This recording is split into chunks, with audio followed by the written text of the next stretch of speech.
नमस्कार, स्वागत है आप सभी का बड़ी खबर में। और दिन की 4 बड़ी खबरें लेकर हाजिर हूं मैं आपके साथ ज्योति। तो 4 बड़ी खबरें आपको बताएंगे, तस्वीरों के माध्यम से भी बताएंगे। पहली खबर आपको बता दें, वोटों की गिनती से जुड़ी हुई है हरियाणा में, जिसे लेकर के बीजेपी जीत का दावा कर रही है।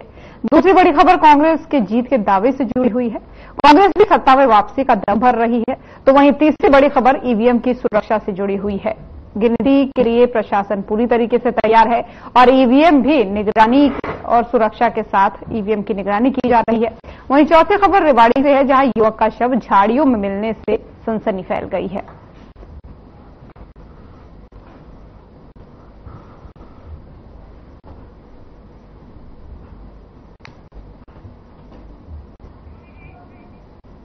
तो चारों बड़ी खबरें आपकी टीवी स्क्रीन पर तस्वीरों के माध्यम से आपको भी दिखा रहे हैं। यहां पर पहली खबर बीजेपी की जीत के दावे से जुड़ी हुई है। दरअसल मात्र एक दिन के बाद ही हरियाणा चुनाव के नतीजे आने हैं, लेकिन उससे पहले दावों की जो एक कड़िया है वो लगातार जारी है। बीजेपी अपने जीत के दावे कर रही है, तो वहीं कांग्रेस अपने जीत के दावे कर रही है। भूपेंद्र सिंह हुड्डा भी कह रहे हैं कि इस बार हमारी सरकार आने वाली है। तो वहीं तीसरी बड़ी खबर की तस्वीर आपको दिखा रहे हैं, जहां पर ईवीएम की सुरक्षा को लेकर यह खबर सामने आ रही है। दरअसल स्ट्रांग रूम्स में जहां पर ईवीएम रखी गई है, वहां की कड़ी निगरानी जो है प्रशासन की तरफ से की जा रही है। और यहां तक कि जो कार्यकर्ता हैं कई पार्टी के, वो भी उसके बाहर पहरा लगा करके बैठे हैं कि किसी तरीके की कोई धांधली और गड़बड़ी की शंका ना रहे। चौथी खबर युवक की हत्या से जुड़ी हुई है। रेवाड़ी से ये खबर है, जहां पर युवक की हत्या का एक दिल दहला देने वाला मामला सामने आया है। तो चारों बड़ी खबरें आपकी टीवी स्क्रीन पर। पहली खबर बीजेपी के जीत के दावे से जुड़ी हुई है, जहां पर लगातार बीजेपी के नेता अपनी जीत का दावा कर रहे हैं। तो वहीं कांग्रेस वाले भी लोगों का आभार जता रहे हैं कि इस बार कांग्रेस लोग उनका साथ दे रहे हैं। हालांकि ये देखने वाली बात होगी। तीसरी खबर ईवीएम की कड़ी सुरक्षा से जुड़ी हुई है, जहां पर लगातार सीसीटीवी कैमरों के माध्यम से 7 लेयर सुरक्षा में स्ट्रांग रूम्स को रखा गया है, जहां पर सभी ईवीएम सुरक्षित हैं। और कल क्योंकि चुनाव होने हैं, यानी मतगणना होनी है, तो मतगणना से पहले सुरक्षा व्यवस्था कई चाक चौबंद की गई है। और शुरुआत पहली खबर के साथ। कल हरियाणा विधानसभा चुनाव के नतीजे सामने आएंगे, लेकिन उससे पहले ही प्रदेश में सियासत तेज है। बीजेपी प्रदेश अध्यक्ष मोहनलाल बडौली का इस पर बयान सामने आया है। बडौली ने एग्जिट पोल पर कहा कि एग्जिट पोल जो दिखाई दे रहे हैं उससे कांग्रेस खुश है, लेकिन जो नतीजे आएंगे इससे उलट ही आएंगे। तीसरी बार बीजेपी हरियाणा में जीत की हैट्रिक करेगी। तो वहीं पूर्व गृह मंत्री अनिल विज ने भी नतीजों को लेकर के भूपेंद्र सिंह हुड्डा पर निशाना साधा है।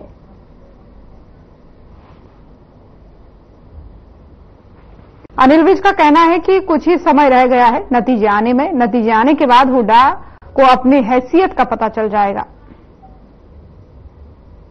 ये एग्जिट पोल के जो नतीजे आए हैं, इसने कांग्रेस के नेताओं को 2 दिन की खुशी देने का काम किया है। इसलिए मैं एग्जिट पोल देने वालों को भी बधाई देता हूं। और मैं बधाई देता हूं इस चुनाव में जिस प्रकार से प्रशासनिक अधिकारियों ने जो कड़ी मेहनत के साथ शांतिपूर्ण ढंग से चुनाव कराने के लिए, चाहे उसमें हरियाणा पुलिस हो, सीआरपीएफ हो, पैरामिलिट्री फोर्स हो। और मैं बधाई देता हूं उन सभी सामाजिक संस्थाओं को भी जिन्होंने 100% मतदान इस चुनाव में हो इस प्रकार की लिए लोगों को प्रेरित करने का काम किया। और मैं बधाई सभी पत्रकार भाइयों को, सभी मीडिया कर्मियों को भी देता हूं कि आपने थोड़ा ही समय रह गया, हुड्डा साहब को अपनी हैसियत नजर आ जाएगी। रिजल्ट निकलने तो पता लग जाएगा सब। अगर वो सच में ही दिल से ये बात कह रहे हैं तो उसको अपने आप अपनी बेल कैंसिल करवा के अपने आप को जेल में डाल देना चाहिए। भूपेंद्र सिंह हुड्डा को सबसे ज्यादा कई केस भूपेंद्र सिंह हुड्डा पर चल रहे हैं।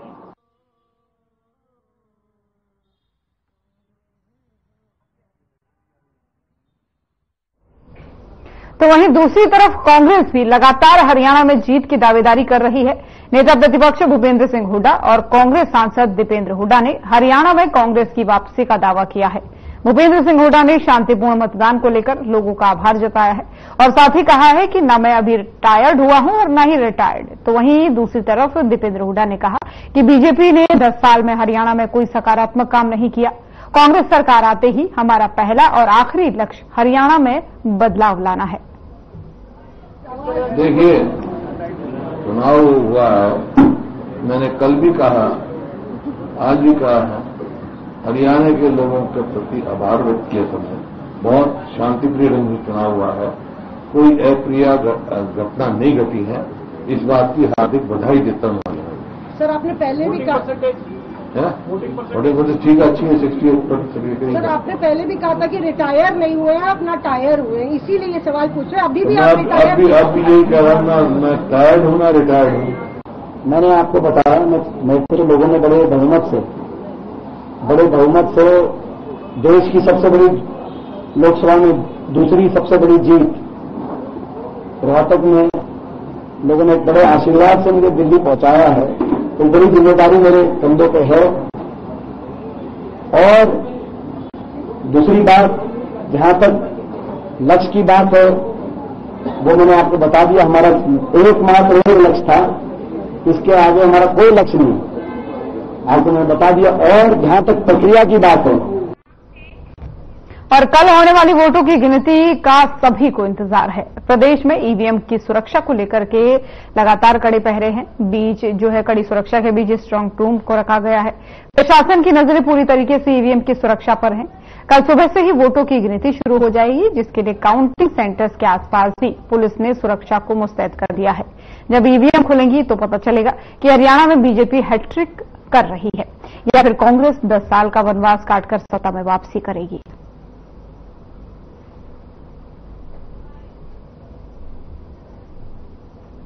और जैसा कि कल हमारे चुनाव पूर्ण हुए हैं, तो स्ट्रांग रूम में आके सारी ईवीएम हमने रख दी थी। तो उसके बाद सुरक्षा की जो व्यवस्था रहती है वो 3 लेयर में रहती है। सबसे पहली जो टुकड़ी रहती है वो सीएपीएफ की रहती है, उसके बाद में स्टेट आर्म्ड पुलिस की रहती है, और आखिरी वाली जो आखिरी घेरा होता है, जो सबसे बाहर वाला घेरा, तो उसमें डिस्ट्रिक्ट पुलिस की रहती है। तो 3 लेयर हमारी सुरक्षा है। तो सभी जगह पैनी नगर है, और साथ ही कैंडिडेट्स के लिए हमने बैठने की व्यवस्था करी है, ताकि वो बैठ भी जाए वहां पे और टीवी स्क्रीन पे वो देख भी रहे स्ट्रांग रूम के बाहर का और साइड का नजारा। तो सभी कैंडिडेट्स से भी मेरा आग्रह है, वो अगर कोई भी आना चाहे तो आके देख सकता है। 6 हमारे स्ट्रांग रूम है जो पूरे जिले में बने हैं, क्योंकि 6 हमारी विधानसभा है, और तो सभी जगह सेम व्यवस्था है।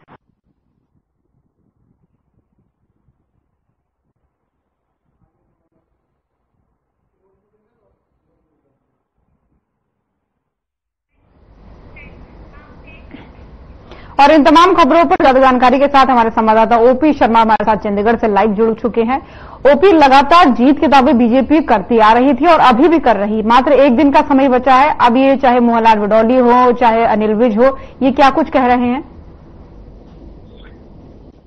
देखिए ज्योति, अब जाहिर सी बात है कि शायद 16 घंटे के आसपास का वक्त जो बचा है, जब नतीजे साफ हो जाएंगे, कल सुबह 8 बजे काउंटिंग शुरू होगी। उसके बाद ढोल की जो पोल खुल जाएगी और किसके प्रति जनता ने अपना मैंडेट दिया वो कल पता चल जाएगा। लेकिन जिस तरीके से सभी चैनलों के जो एग्जिट पोल आए, उसमें एक तरह से कांग्रेस को काफी पूर्ण बहुमत मिलता हुआ दिखाई दे रहा है। लेकिन जहां तक धरातल की बात करूं तो मेरा खुद का मानना है कि शायद कांग्रेस जो है 50 के आसपास जो सीटें लेती हुई जो दिखाई दे रही है, वहीं बीजेपी की बात करें तो वो 27 से 28 सीटें लेती हुई दिखाई दे रही है। जहां तक बात आज बयानबाजी का, तो ये कहीं ना कहीं माहौल बनाने का और अपना आत्मविश्वास दिखाने का कहीं ना कहीं मामला है। जिस तरीके से भूपेंद्र सिंह हुड्डा दिल्ली पहुंचे, उन्होंने पार्टी प्रभारी दीपक बावरिया से बात की, राहुल गांधी से मुलाकात की, वही बाकी जितने भी नेता कार्यकर्ता हैं वो सभी दिल्ली पहुंचकर मुख्य जो भूपेंद्र सिंह हुड्डा है उनसे मुलाकात करें, तो कहीं ना कहीं एक आभास है। वहीं अगर भारतीय जनता पार्टी की बात करें तो भारतीय जनता पार्टी के भी जितने भी तमाम नेता हैं, कल खुद मुख्यमंत्री नायब सैनी ने जो स्पष्ट बहुमत की बात की थी, वहीं अनिल विज का भी कुछ इसी तरह का कहना है। वहीं आज जो प्रदेश अध्यक्ष मोहनलाल बडौली उनका भी ये कहना था। तो ठीक है, चुनाव से पहले अपने अपने कार्यकर्ताओं का जो मोराल वो बूस्ट करने की कोशिश कर रही है। अब सभी के पास अपनी अपनी कैलकुलेशन है और सभी की अपनी अपनी एक रणनीति है, क्या किस तरीके से तैयारी की गई है, क्या रणनीति बनाई गई है और उनके पास क्या पार्टी की इंटरनल रिपोर्ट है, उसका तो शायद वही जानते हैं। उसके आधार पर कहीं ना कहीं एक मीडिया के अंदर जो है कहीं ना कहीं एक बयानबाजी करके सभी पार्टियां जो है अपने आप को बढ़ा चढ़ाकर दिखाने की कोशिश कर रहे हैं। निश्चित तौर पर बड़ा चढ़ा के दिखाने की कोशिश जरूर कर रही हैं, और जिस तरीके से आपने एग्जिट पोल का जिक्र किया, तमाम सारे मीडिया चैनल्स ने जो दिखाया, लेकिन पूरी तरीके से विश्वास करना किस हद तक सही रहेगा? क्योंकि बीते समय में जब हमने देखा, चाहे छत्तीसगढ़ का चुनाव हो, चाहे राजस्थान का हो, चाहे मध्य प्रदेश का हो, जिस तरीके के एग्जिट पोल निकल करके सामने आ रहे थे, परिणाम उसके बिल्कुल उलट आया। तो ऐसे में क्या कांग्रेस को ज्यादा खुश होने की जरूरत है?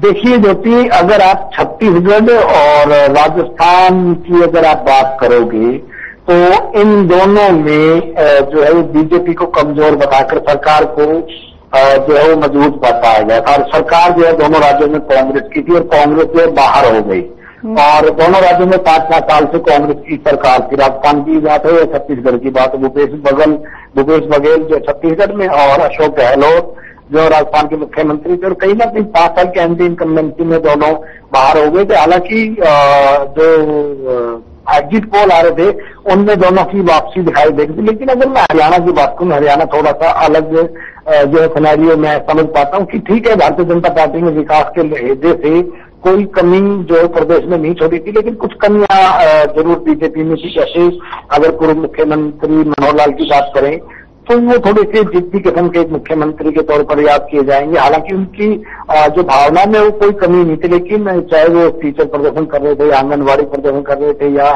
सरपंच प्रदर्शन कर रहे थे या गेस्ट जो कॉलेज लेक्चरर ने प्रदर्शन किया, सबको लाठी और वाटर कैनन से जो उनका स्वागत किया था। तो दूसरा ये था कि मेरिट के ऊपर नौकरियां मिल रही थी, कार्यकर्ताओं के रिश्तेदारों को नौकरियां नहीं मिली, ये भी एक सच्चाई है।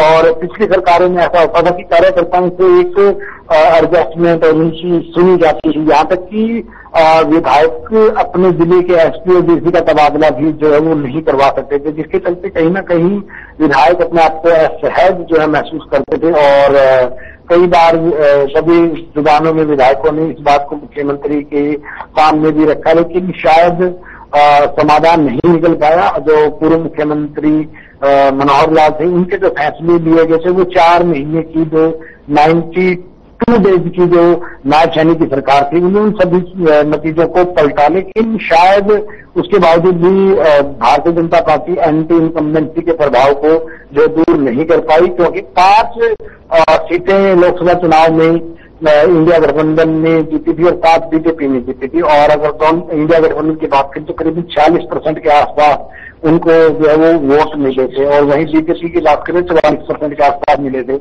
लेकिन इस बार विधानसभा चुनाव में थोड़े मसले भी थोड़े से अलग होते हैं। हालांकि लोकसभा चुनाव में प्रधानमंत्री मोदी भी जो है वो कहीं ना कहीं एक ब्रांडिंग का काम कर रहे थे, लेकिन हालांकि 4 बार प्रधानमंत्री नरेंद्र मोदी हरियाणा आए, कुरुक्षेत्र की बात करें, हिसार की बात करें, पलवल की बात करें, तो उन्होंने जो है वो रैलियां की थी।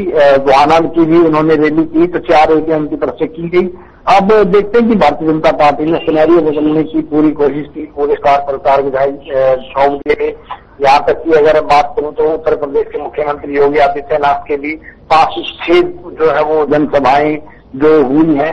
राहुल गांधी के भी जो करीबन 8 प्रोग्राम हुए हैं, 3 से 4 प्रोग्राम प्रियंका गांधी के भी जो है हुए हैं। तो अब ठीक है, अब बीजेपी शायद 10 साल की एंटी इनकम्बेंसी है, और उसके बावजूद अगर वो 25 से 30 सीटें लेगी तो शायद एक अच्छी बात होगी, क्योंकि 2014 में जब कांग्रेस हरियाणा में सत्ता से बाहर हुई थी और पहली बार भारतीय जनता पार्टी की सरकार बनी थी, तब कांग्रेस के पास मात्र 15 सीटें आई थी, और जो मुख्य विपक्षी दल का दर्जा था वो इंडियन नेशनल लोकदल को मिला था और ओवैसी सिंह चौटाला नेता विपक्ष बने थे। तो एक तरह से अंतर अभी भी स्थिति का थोड़ा सा अलग है, लेकिन हाँ शायद जो अपने पार्टी में काम करने का तरीका एक पैटर्न है, उसमें थोड़ा सा बदलाव करना पड़ेगा। जी जो इस बीच भूपेंद्र सिंह हुड्डा कहते हैं ओपी की ना मैं टायर्ड हुआ हूं ना ही रिटायर्ड हुआ हूं।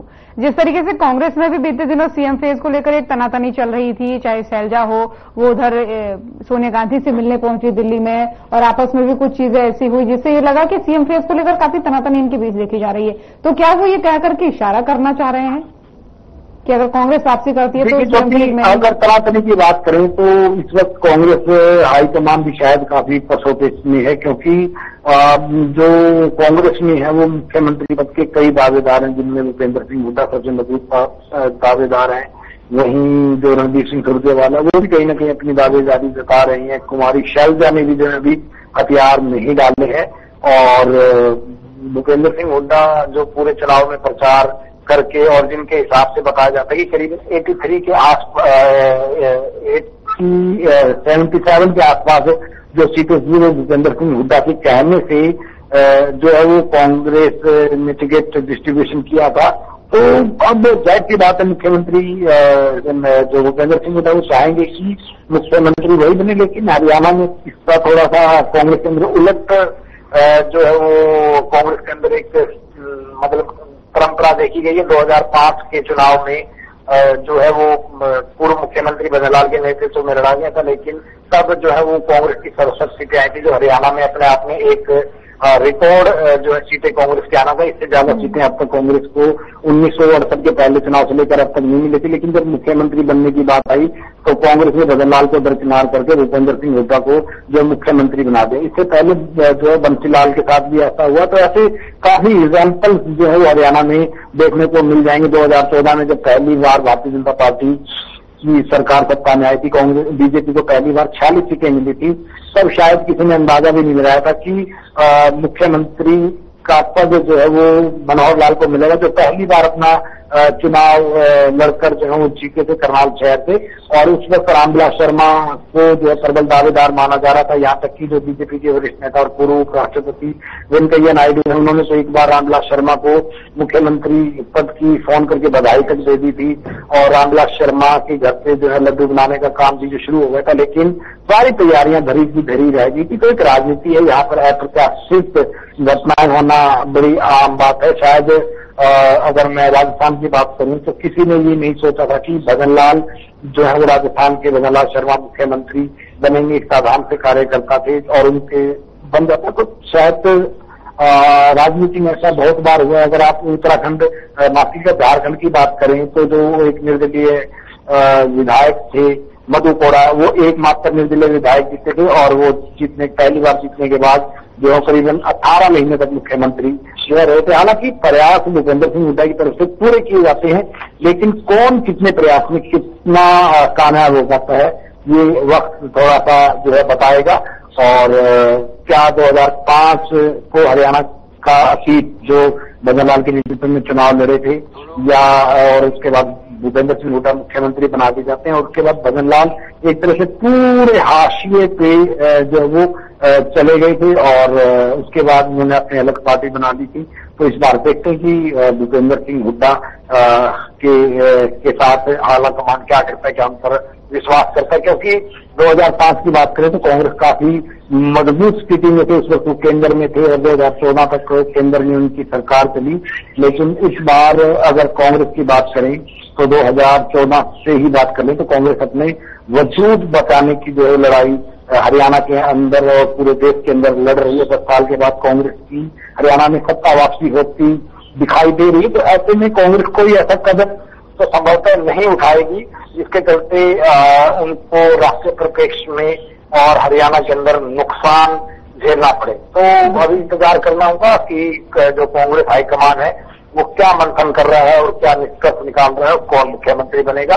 क्योंकि चाहे वो कुमारी शैलजा हो या फिर भूपेंद्र सिंह हुड्डा हो या फिर रणदीप सिंह सुरजेवाला हो, ये सभी मुख्यमंत्री अपने आप को पता जरूर है, लेकिन साथ में ये भी कह रहे हैं कि पार्टी आला कमान जो है वो मुख्यमंत्री का चेहरा तय करेगा। अब इंतजार इस बात का रहेगा कि कल शाम को जब नतीजे आ जाएंगे पार्टी किसको ऑब्जर्वर बनाती है, कब सभी विधायकों को दिल्ली बुलाया जाता है, चंडीगढ़ बुलाकर उनकी बैठक ली जाती है, इसके ऊपर थोड़ा सा हमें जो है वो इंतजार करना होगा। निश्चित तौर पर अभी इंतजार ही किया जा सकता है, कयास के अलावा और कुछ किया भी नहीं जा सकता है। लेकिन यहाँ पर एक चीज और आपसे जानना चाहेंगे, क्योंकि चंद घंटे अब बाकी हैं और जो ईवीएम जहाँ पर रखे गए हैं स्ट्रांग रूम्स, उनके जो सुरक्षा व्यवस्था है वो काफी कड़ी कर दी गई है। सुनाई ये भी दे रहा है कि कई जगहों पर स्ट्रांग रूम्स के बाहर जो कांग्रेस के कार्यकर्ता है वो डेरा जमाए बैठे कि किसी तरीके की कोई गड़बड़ी न होने पाए, आशंका जता रहे हैं। उधर बीजेपी वाले भी यही कह रहे हैं। तो इस तरीके की कोई खबरें?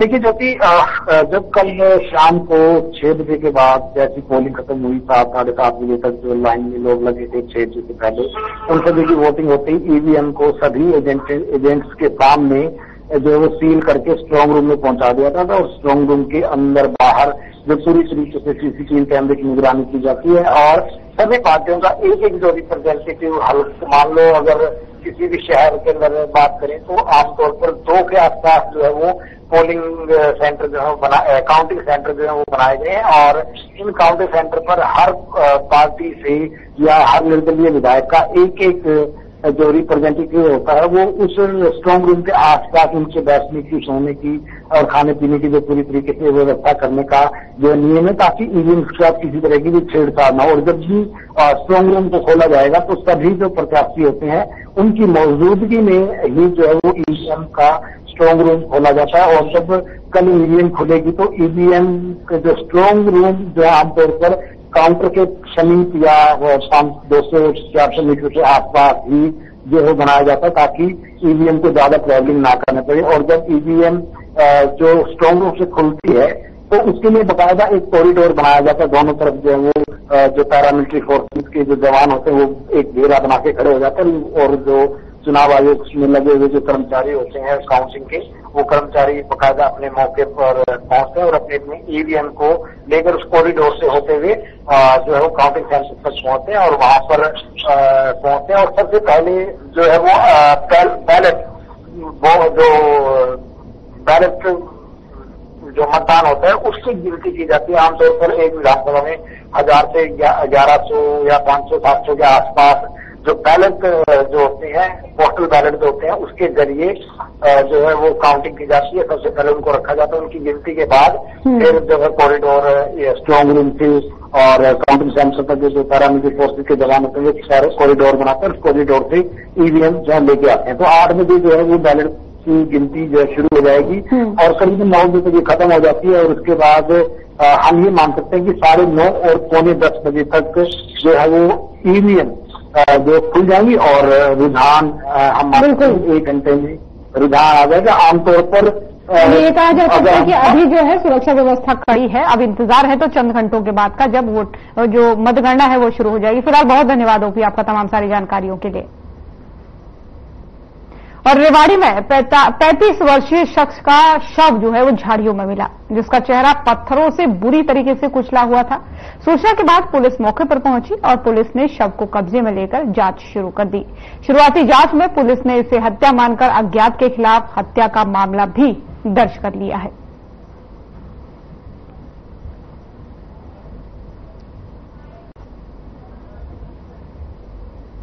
तो जैसे पता चला तो परिवार में कौन कौन है? परिवार में सभी हैं, 3 बच्चे हैं, 2 लड़की 1 लड़का है। यहाँ पुलिस के पास कॉल की, 100 बार के पास कॉल की थी, तभी मौके पर पुलिस वगैरह आ गई, एम्बुलेंस वगैरह आ गई थी। तो आपको किसी पे शक है क्या? अभी तो फिलहाल तो किसी पे शक नहीं है, कुछ नहीं। यहाँ पे पत्थर वगैरह पड़े हुए थे और आपने सब देख कर मामला एक dead body Nangal Tezu bus stand के पीछे, खोखो के पीछे है ना, एक संजय नाम की व्यक्ति की डेड बॉडी मिली है, जिसकी उम्र लगभग 35 साल है और जिसके चेहरे पे पत्थरों के चोट के निशान है और अभी जांच की जा रही है। तो सर मर्डर का कारण क्या होगा? ये तो तफ्तीश का विषय है आगे। तो मौके पे कौन कौन अधिकारी पहुंचे सर? मौके पे डीएसपी साहब आए हैं, एफएसएल टीम है और मैं स्वयं हूँ।